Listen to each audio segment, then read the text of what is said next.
علی علیہ السلام کے فضائل صحیح اسناد کے ساتھ روایات سے ثابت ہے، لیکن مرزا لوگوں کو مردود، باطل اور من گھڑت روایتیں سناتا ہے اور وہ چیزیں بیان کرتا ہے جن کا حقیقت سے کوئی تعلق نہیں۔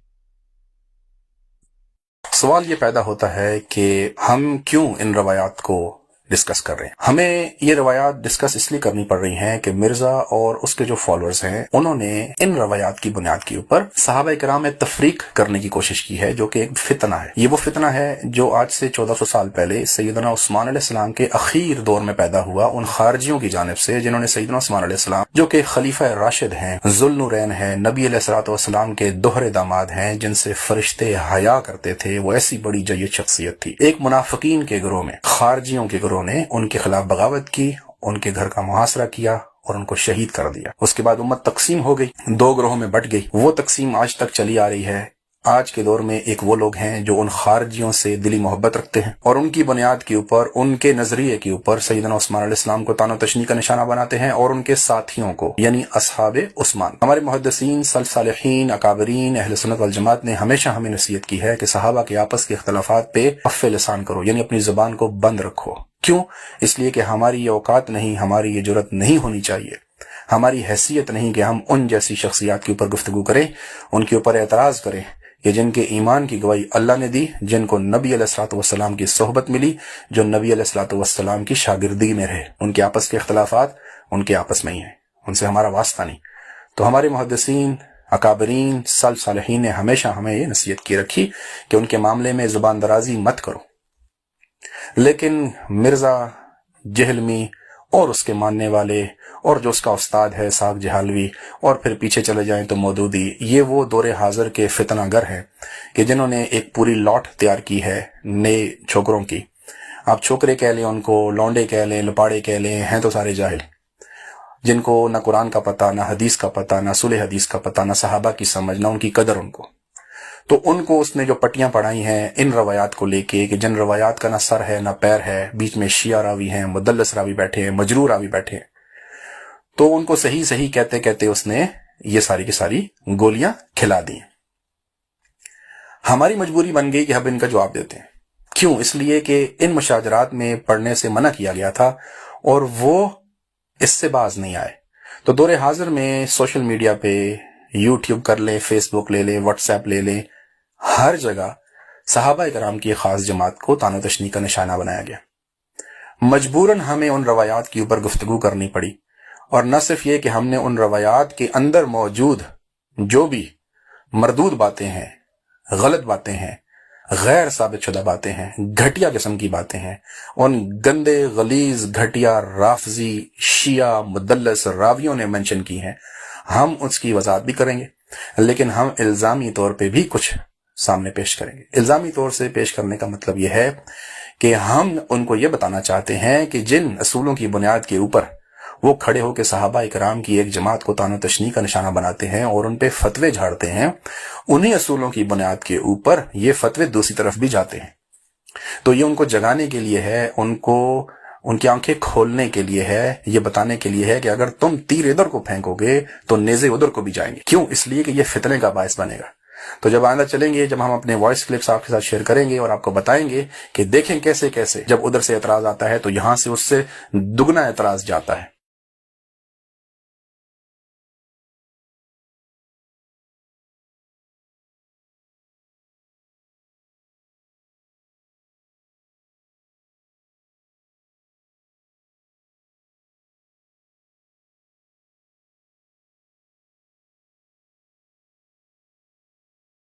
روایت ہے صحیح مسلم کی 4776، اس کے اوپر گفتگو کرتے ہیں۔ 4776 کو لے کے پلمبری فرقے کے بانی مرزا جہلمی اور اس کے جو فین کلب ہے، اس کا جو اس کے فالورز ہیں، وہ بچے سارے اس روایت کو لے کے آ کے صحابی رسول، کاتب وحی، ہادی و مہدی سیدنا امیر معاویہ علیہ السلام کے اوپر اعتراض کرتے ہیں۔ یہ روایت ہے عبد الرحمن کوفی، جس کا پورا نام ہے عبد الرحمن بن عبد الرب کعبہ۔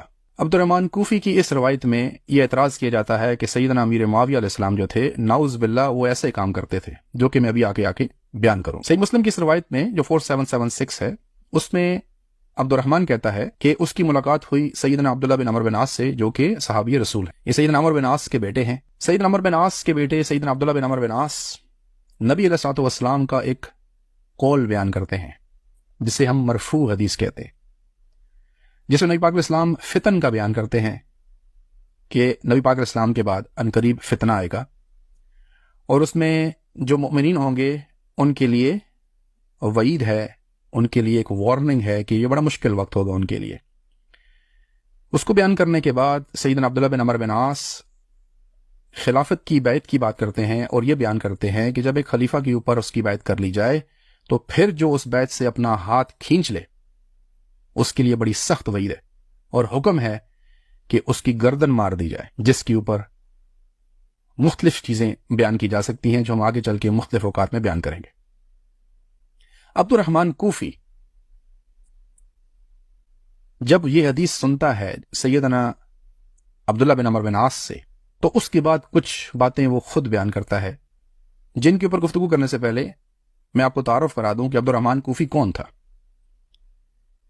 عمومی طور پہ صحیح مسلم کی روایت کو دیکھ کے کہا جاتا ہے کہ بس اب سب کچھ جو لکھا ہوا ہے وہ منوعاً تسلیم کیا جائے گا، جبکہ ایسی بات نہیں ہے. یہ الفاظ جو بیان کیے جاتے ہیں سیدنا امیر معاویہ کے اوپر، یہ جو الزامات ہیں، یہ جو بکواسیات ہیں، خرافات ہیں، یہ بیان کرنے والا عبد الرحمن کوفی ہے. تو اس نام کو مت بھولیے. عبد الرحمن کوفی سیدنا امیر معاویہ کا مخالف تھا، ان کا دشمن تھا. ان کی اس مخالفت میں وہ سیدنا علی علیہ السلام کے لشکر کا حصہ تھا. تو دشمن معاویہ، مخالف معاویہ، کوفی شیعان علی میں سے ایک ایسا شخص، اور وہ الزامات لگائے سیدنا امیر معاویہ علیہ السلام. اس کو توجہ سے سنیے اگلے کلپ میں. اچھا، کوفی اپنی ایک تاریخ رکھتے ہیں الزامات لگانے کی، گھٹیا سے گھٹیا بکواسیات کرنے کی، تہمتیں لگانے کی. تو آپ یہ سوچ رہے ہوں گے کہ کیا عبد الرحمن کوفی کوئی اکیلا آدمی تھا جس نے یہ حرکت کی ہے؟ تو ایسا نہیں. کوفیوں کی تاریخ ہے کہ انہوں نے ہمیشہ صحابہ کرام پہ گھٹیا الزام لگائے، اور اس کے بعد صحابہ کرام جیسی جید شخصیات کے خلاف پوری کیمپین چلائی، اور انہوں نے نہ اہل بیت کو بخشا نہ انہوں نے صحابہ کرام کو بخشا. چاہے سیدنا حسین ہو، ان کو شہید کرنے والے کوفی، سیدنا حسن ہو، شہید کرنے والے کوفی. ان سے پہلے لے جائیں آپ انہی شیعان علی میں سے سیدنا علی علیہ السلام کے ساتھی جو شیعہ بن کے بیٹھے ہوئے تھے، خارجی ابن ملجم جیسے لوگ. اور اس سے پہلے چلے جائیں تو ان کی الزامات کی ایک لمبی فہرست ہے. عبد الرحمن کوفی کوئی اکیلا کوفی نہیں تھا جس نے یہ حرکت کی ہے، اس کی پیچھے پوری ایک تاریخ موجود ہے. مثال کے طور پہ بڑے جید صحابی ہیں، عشرہ مبشرہ کے صحابی ہیں. سیدنا سعد بن ابی وقاص بڑے نامور صحابی ہیں، جرنیل صحابی ہیں، بدری صحابی ہیں. نبی علیہ الصلوۃ والسلام نے ان پہ اپنے ماں باپ کو جمع کیا ہے کہ 7 تیر چلاؤ میرے ماں باپ تجھے قربان. اور اکابرین صالحین نے اس کو بیان کیا ہے کہ سعد وہ واحد شخصیت ہیں صحابہ کرام میں کہ جن پہ اللہ کے رسول نے اپنے ماں باپ کو جمع کیا. ایسی شاندار شخصیت، ان کو بھی کوفیوں نے نہیں بخشا. سیدنا فاروق اعظم کے دور میں سیدنا سعد بن ابی وقاص کو گورنر بنایا گیا کوفہ کا، اور ان کوفیوں نے ان کی بھی شکایت کی، ان پہ الزامات لگائے سیدنا فاروق اعظم کے سامنے آ کے. یہ ان کی ابتدا سمجھ لیں آپ. یہ کسی پہ راضی نہیں تھے، یہ ہر ایک کے دشمن تھے. سیدنا فاروق اعظم نے سیدنا سعد بن ابی وقاص پہ ان الزامات کی بنیاد پر ان کو معزول کر دیا، اور پھر انہوں نے باقاعدہ انویسٹیگیشن کی، تفتیش کی باقاعدہ پتہ کرانے کے لیے کہ کیا الزامات. اور الزامات یہ تھے کہ وہ نماز ہمیں صحیح نہیں پڑھاتے، جیسے خلاف سنت کام کر رہے ہیں. اور سیدنا سعد بن ابی وقاص نے ان کوفی الزام لگانے والوں کو باقاعدہ بد دعا دی. تو یہ عبد الرحمن کوفی کوئی پہلی بات نہیں ہے جو کسی صحابی رسول پہ الزام لگا رہا ہے، اور مرزا جیلمی اس کو دل سے لگا کے بیٹھ گئے ہیں. یہ کام پہلے سیدنا سعد بن ابی وقاص سے ہو چکا.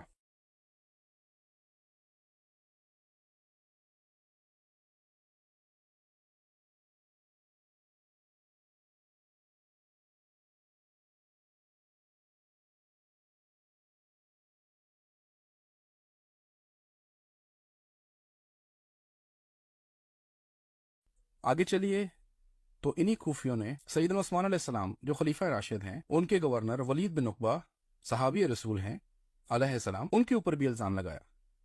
جیسے سیدنا سعد بن ابی وقاص پہ الزام لگایا کہ نماز غلط پڑھاتے ہیں. اندازہ کریں آپ، بدری صحابی کو کہا نماز غلط پڑھاتے ہیں. عشرہ و بشرہ کے صحابی نبی کے ساتھیوں کو کہا. انہی خبیث کوفیوں نے پھر سیدنا ولید بن عقبہ علیہ السلام کے اوپر الزام لگایا کہ یہ شراب پی کے نماز پڑھا رہے تھے، اور آ کے انہوں نے شکایت کر دی سیدنا عثمان علیہ السلام کے پاس، اور اس کے اوپر صحیح روایت ملتی ہے کسی نے نہیں دیکھا تھا کہ انہوں نے شراب پی. لیکن انہوں نے کیا کہا؟ ہم نے اس کو کیا کرتے دیکھا ہے، یعنی ہم نے اس کو وامٹ کرتے دیکھا ہے۔ اور کیا کرنے کا مراد یہ ہے، مطلب یہ ہے کہ اس نے شراب پی ہوئی تھی۔ الگ سے ہمیں روایت ملتی ہے جس میں ولید بن عقبہ نے سیدنا عثمان علیہ السلام سے گلہ کیا کہ انہوں نے میرے پہ جھوٹا الزام لگایا، لیکن سیدنا عثمان علیہ السلام نے، کیونکہ فتنہ کھڑا کیا گیا تھا ان کے اوپر کہ آپ نے ایسے گورنر لگا دیے، انہوں نے اس کو پھر بھی اس کے اوپر حد جاری کی۔ خلیفہ راشد تھے، 2 گواہ آگے، انہوں نے تسلیم کر لی۔ جس طرح سیدنا عمر فاروق علیہ السلام نے جب گواہ آ گئے تو انہوں نے سیدنا سعد بن ابی وقاص کو معزول کر دیا۔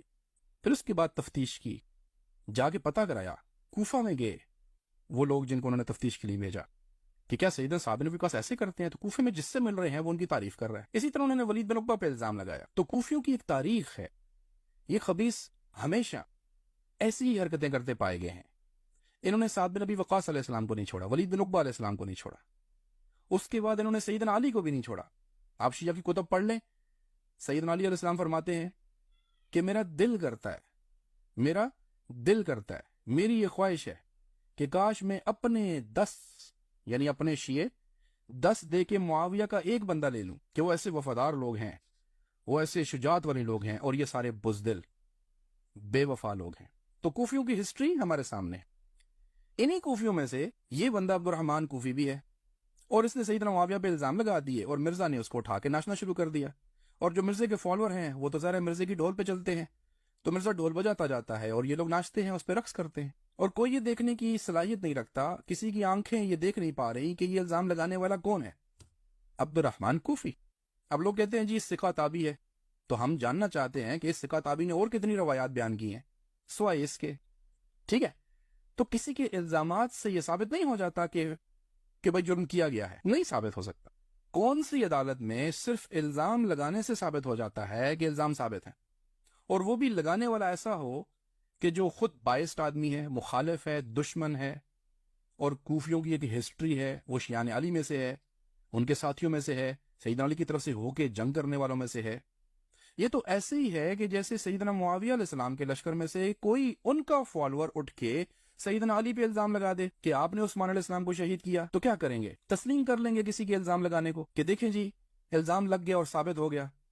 نہیں، ہم نہیں مانیں گے۔ تو جب ہم وہ نہیں مانیں گے تو ہم یہ کیوں مان لیں؟ یعنی کوفی سیدنا معاویہ پہ اعتراض کریں تو ہم مان لیں، لیکن سیدنا معاویہ کی طرف سے کوئی بندہ اٹھ کے سیدنا علی پہ اعتراض کرے تو وہ ہم نہ مانیں۔ اور ایسے اعتراض موجود ہیں ہمارے پاس، اور بخاری مسلم میں موجود ہیں کہ لوگوں نے سیدنا علی پہ بھی اعتراض کیے ہیں۔ تو معلوم یہ ہوا کہ صرف الزام لگانے سے، وہ بھی ایسے لوگوں سے جو کہ دشمن ہیں، باعث لوگ ہیں، الزام ثابت نہیں ہو جاتے۔ عبد الرحمن کوفی کی ایک اس حرکت کی طرف بھی آپ توجہ دیں۔ سیدنا عبداللہ بن عمرو بن عاص یہ بڑے جید صحابی ہیں، نبی پاک علیہ السلام کی صحبت ملی، نبی پاک علیہ السلام سے سیکھنے والے ان کے شاگرد ہیں، اور ان سے بہت سی روایات مروی ہیں۔ جب وہ نبی پاک علیہ السلام کا یہ ارشاد نقل کر رہے ہیں، بیان کر رہے ہیں، تو عبد الرحمن کوفی کیا کرتا ہے؟ کہتا ہے آپ قسم اٹھائیں، کہ اللہ کی قسم اٹھا کے کہیں کہ یہ واقعی نبی پاک علیہ السلام نے کہا ہے۔ یعنی اس کو شرم نہیں آئی کہ نبی پاک علیہ السلام کے صحابی ہیں، کیا وہ جھوٹ بول رہے ہیں تم سے کہ تم ان سے کہہ رہے ہو اللہ کی قسم اٹھاؤ؟ یعنی آپ اندازہ کریں کہ وہ کس سوچ میں بیٹھا ہے کہ عبداللہ بن عمرو بن عاص نبی پاک علیہ السلام کا قول سنا رہے ہیں۔ اور ہم اہل سنت والجماعت کا یہ عقیدہ ہے کہ تمام صحابی کلہم عدول، عادل ہیں۔ اس کے لیے عادل نہیں تھے، اس نے اللہ کی قسم اٹھائی کس لیے ہے؟ اس کو حیا نہیں آئی، اس کو شرم نہیں آئی، کہتا اللہ کی قسم اٹھا کے کہیں اللہ کے رسول نے کہا کہ نہیں، اور انہوں نے اللہ کی قسم اٹھا کے کہا پھر۔ یعنی اس کو صحابی رسول پہ یقین ہی نہیں تھا، یہ ان کو بے اعتبار سمجھتا ہے، یہ سمجھتا تھا وہ عادل نہیں ہے، اور اللہ کی قسم اٹھا کے ان سے کہہ رہا ہے۔ آپ اس کی سوچ دیکھ لیں، آپ اس کی سمجھ دیکھ لیں۔ اہل سنت والجماعت کے نزدیک سیدنا عبداللہ بن عمرو بن عاص کچھ بھی کہیں نبی علیہ الصلوۃ والسلام سے تو وہ عادل ہے کہنے میں، ہم تو قسم نہ اٹھائیں کبھی ان سے۔ تو جس نے قسم اٹھوائی وہ کیسا تھا، یہ آپ خود دیکھ لیں۔ یہ کوفی کسی کا اعتبار نہیں کرتے تھے۔ جب عبد الرحمن کوفی نے یہ دونوں گھٹیا الزام لگائے، جھوٹے الزام لگائے کہ جن کی کوئی بنیاد نہیں، کوئی ہمارے پاس ایسی صحیح روایت موجود نہیں کہ سیدنا معاویہ نے کوئی ایسا حکم دیا ہو جس میں حرام مال کھانے کی یا حرام قتل کرنے کی بات کی ہو، لیکن عبد الرحمن کوفی نے الزام تو لگا دیے، اور پلمبریوں نے یہ تصور کر لیا کہ الزام لگانا ہی کافی ہے۔ اب اس کے بدلے میں جب اس نے یہ کہا تو سیدنا عبداللہ بن عمرو بن عاص نے خاموشی اختیار کی۔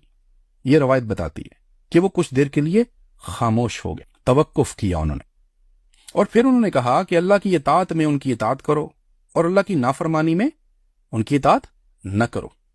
اور جان چھڑائی. کیوں؟